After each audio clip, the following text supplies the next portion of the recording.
again, look more. 보고 또 보고 더 보고. 안녕하세요. 미추살롱 전성민입니다. 성경 해석 방법에 관한 시리즈 영상이 이어지고 있지요. 어떻게 하면 즐거운 성경 읽기가 될 수 있는지, 그리고 일반적인 성경 해석 순서에 관해서 이야기를 나누도록 하겠습니다. 성경을 읽을 때 왜 읽는가라는 생각을 해보게 됩니다. 저희들의 삶의 도전을 받지요. 하지만 기본적으로 어떤 의미에서든지 간에 성경을 읽는 것이 우리에게 기쁨이요 즐거움이 돼야 되는 것이죠. 제가 성경을 어떻게 읽었을 때 여러 가지 의미에서 즐거움이 있는가 생각을 해보게 되면 성경을 읽었는데 뭔가 깨달음이 있더라는 것이죠. 근데 그 깨달음도 새로운 깨달음이면 더 성경 읽기가 기뻐지는 것 같습니다. 그리고 새로운 깨달음이라는 게 꼼꼼한 읽기에서 시작된다는 것입니다. 굉장히 상식적인 이야기인데요. 저희가 갖고 있는 여러 가지 이유들 때문에 저희들이 성경을 의외로 꼼꼼히 못 읽습니다. 성경에 분명히 써 있는데 안 들어와요. 그리고 놓칩니다. 그 이유들이 뭐가 있을까 제가 나중에 문학적 맥락이라는 시간에서 몇 가지 이유들을 제안을 해보겠지만 그런 일들이 벌어지는 것입니다. 그렇다면 꼼꼼한 읽기의 비결은 뭘까? 19세기 하버드 대학의 동물학 교수 중에 루이스 아가시츠라는 분이 계셨답니다. 이분은 굉장히 유명한 동물학자였어요. 이럴 때 이제 난 알고 있는 얘긴데라는 눈빛을 보이시면 제가 이제 기분이 딱 빠지죠. 모르시죠, 이 얘기. 이분은 굉장히 유명한 동물학자셨습니다. 근데 어느 날 한 젊은이가 곤충을 공부하고 싶어가지고 저명한 박사님께 찾아왔죠. 그랬더니 이제 아가시스 박사님이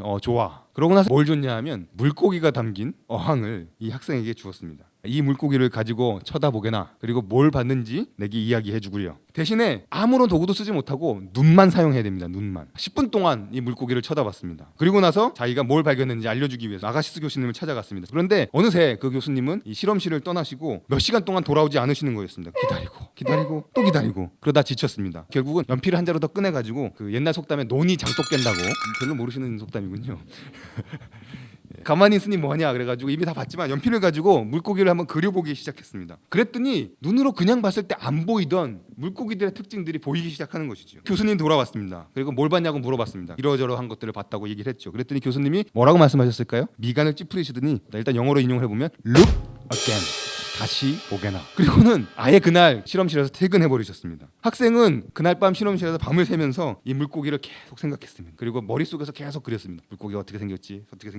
계속해서 그 다음날 몇 가지를 더 관찰하고 교수님께 이야기를 했습니다. 이번에 교수님이 하시는 말씀은 Look more, 좀 더 보게나. 이 일이 며칠 동안 계속됐냐면 3일 동안 이 학생은 보고 또 보고 했습니다. 그래서 3일 후에 갔더니 또 다른 물고기를 가져오더니 또 보게나. 그 물고기를 쳐다봤습니다. 비슷한 점과 다른 점을 관찰하라는 것이죠. 그 다음날 갔더니 이번 또 다른 물고기를 갔더니 또 다른 물고기를. 이 일이 8개월 동안 계속되었습니다. 8개월이 지나고 나서 이제 됐으니 그제서부터 곤충을 배우기 시작하는 것이죠. 성서 해석을 배울 때 제가 들었던 예였습니다. 이게 look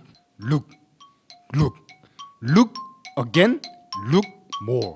보고 또 보고 더 보고. 성경을 해석하는 데서는 관찰이 굉장히 중요합니다. 여러 가지 것들을 관찰해야 되는데요. 익숙한 본문이면 본문일수록 관찰하는 시간을 많이 들여야 되는 것이죠. 히브리어를 배우는 가장 큰 유익 중에 하나가 뭐냐? 본문이 낯설어진다는 거였습니다. 한글 개혁 성경으로 많이 읽어놨기 때문에 성경은 첫 문장을 읽으면 그 뒤에 무슨 본문이 있는지 머릿속에 다 이미 안다고 생각하는 거죠. 실제로는 다 모르면서 딱 첫 줄을 읽으면 이 본문은 이 내용이지라고 다 안다는 것이죠. 그런데 원어로 성경을 읽으면 세상에 이런 말이 다 있었어? 라고 성경이 나로부터 낯설어지는 효과가 원어를 배우는 가장 큰 유익 중에 하나라고 히브리어 교수님께서 이야기하셨다는 게 아직도 기억에 나는 것이죠. 그것이 이제 꼼꼼히 읽기가 되는 것이고요. 감동이 있는 읽기라는 것은 통독을 해야 되는 것이죠. 스타워즈에 보면 다스베이더가 루크 스카이워커에게 I'm your father 라고 말하는 장면이 나오죠.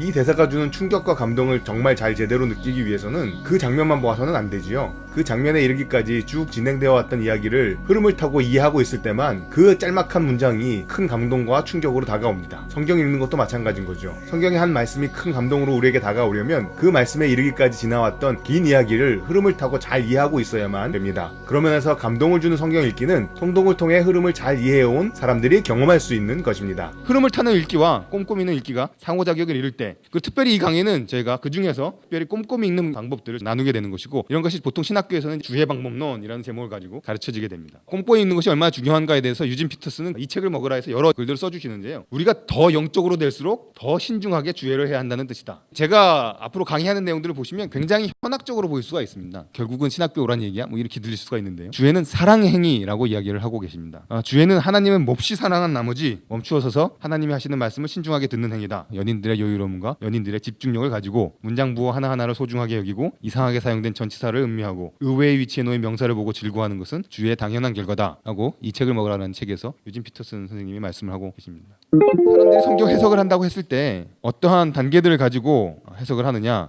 본문을 확정을 합니다. 소위 말하는 본문 비평이라는 단계죠. 저에게 원문이 주어져 있지 않기 때문에 원래 원문은 무엇이었을까? 어떤 것에 원문이 가장 가까울까?라는 질문을 던지게 되는 것이 첫 번째 작업이라고 말을 하게 됩니다. 그다음에 역사적 배경을 살핀다고 말합니다. 그리고 그 글의 흐름이 어떤가? 문학적 맥락을 살핍니다. 그리고 나서 여러 가지 방법들 가지고 본문을 꼼꼼하게 읽습니다. 이게 시라면 시의 특성은 뭐가 있는가? 문법은 어떤가? 주는 그리스도시요 살아계신 하나님 아들이시나 했을 때 주가 원래 2인칭 대명사거든요. 한국의 문법 때문에 너라고 감히 번역 못하고 주라고 번역을 하는 것이죠. 문법적인 이유들 때문에 다시금 생각을 해봐야 되는 경우들이 많이 있습니다. 영어를 생각하셔도 그렇습니다. for라는 접속사는 접속사로 쓸 때도 있고 전치사로 쓸 때도 있죠. 그리고 그 경우에 따라서 의미들이 다 달라지는 것이죠. 히브리어에도 그러한 게 있습니다. 똑같은 단어인데 어떤 경우는 명사절을 이끄는 that이라고 되기도 하고요. I saw that 뭐뭐뭐뭐 내가 뭐뭐를 봤다. 똑같은 단어가 어떤 경우에는 왜냐하면이라고 번역되기도 합니다. 그 다음에 단어의 의미가 무엇인가? 예를 들면 내 마음을 새롭게 함으로 변화를 받아. 마음이라는 단어가 나오잖아요. 마음이 어딨냐 그러면 어디에 있을까요? 마음이 어디에 위치합니까? 그러면 우리가 여기 이렇게 생각을 왜냐하면 우리는 마음이 너무 아파 그러잖아요. 그럼 마음이 너무 아파 그러면 어디를 부여잡냐 하면 마음이 너무 아파 이렇게 되죠. 근데 이제 마음이라고 번역된 단어가 실제로 어떤 작용을 하는 것에 위치냐 하면 사고 방식, 사고 구조, 영어로는 마인드라고 번역되어질 수 있는 이 마음이라고 번역되어진 단어가 원래 무슨 의미일까라는 것들을 저희가 살펴볼 수 있게 되는 것입니다. 그다음에 여러 가지 수사법, 성경에 과장법도 쓰이고 의인법도 쓰이고 직유법도 쓰이고 이런 수사법을 이해하지 못하고 과장법을 이해하지 못하면 전혀 다른 엉뚱한 소리를 하게 되는. 그다음에 이제 저희가 성경 해석을 했을 때 좀 더 큰 맥락에서 이것은 신학적으로 어떤 의미를 가질 것인가, 구약을 해석하면 신약과는 어떠한 관계 가운데 이해하는 것이 좋을 것인가 라는 질문을 던지기도 하게 됩니다. 그러고 나서는 이 사람은 나랑 생각을 다르게 했군 혹은 내가 미처 보지 못한 게 있었구나 라는 것들을 어떤 주석이나 다른 글들을 통해서 확인하는 경우들도 제가 보게 됩니다. 이것이 보통 주해 방법론이라는 제목을 가지고 수업을 하거나 내용을 가릴 때 다루게 되는 내용들입니다. 유익하고 재밌으셨으면 구독, 좋아요 부탁드릴게요. 큰 힘이 됩니다. 감사합니다.